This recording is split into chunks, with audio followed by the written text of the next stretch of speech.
I am terrified of needles. I've hated them since I was a little kid, and they still freak me out. Apparently, this is a pretty common fear, because over 20% of adults have a fear of needles.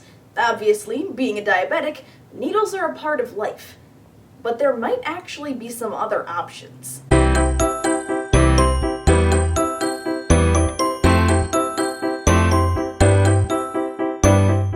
So you already know that insulin is necessary for controlling glucose levels, but how is that insulin delivered? There are actually three very common options.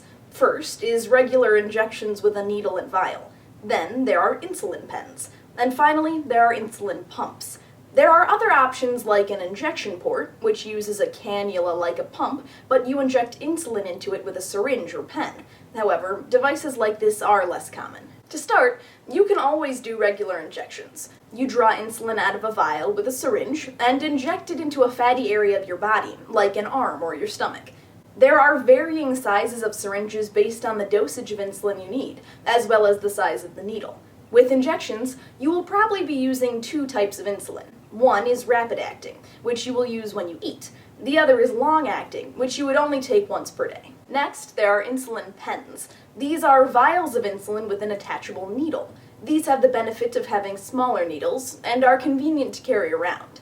However, it does hold significantly less insulin than a vial. You would use the same two types of insulin as you would with the traditional vial and syringe, so you would need two different types of pens. Lastly, there are insulin pumps. This is kind of like wearing a cell phone that's attached to you. A pump uses disposable cartridges that you fill with insulin every 2 to 3 days. To get the insulin into your body, you would use an infusion set, which has a tiny plastic tube that will go under your skin for the same 2 to 3 days.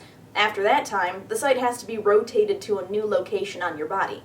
You can put these sites anywhere you would normally inject your insulin. With the pump, you would only be using one type of insulin, the rapid-acting insulin. Instead of injecting a 24-hour long-acting insulin, the pump will give you a basal rate, tiny doses of rapid-acting insulin throughout the day. You program the pump with your basal rate, which is initially determined by your doctor, as well as an insulin-to-carb ratio that will tell the pump how much insulin to give you for every carb. There are a variety of different pumps available, although they pretty much do the same things. Medtronic, Animas, and Tandem pumps are all very similar, with a tube connecting your site to the device that holds the insulin. The Omnipod is a little different, as the device that holds the insulin actually stays attached to you with no tubes, and you have a handheld receiver to control it. All of these pumps have positive and negative attributes, so if you're interested in a pump, talk to your doctor about which one is best for you.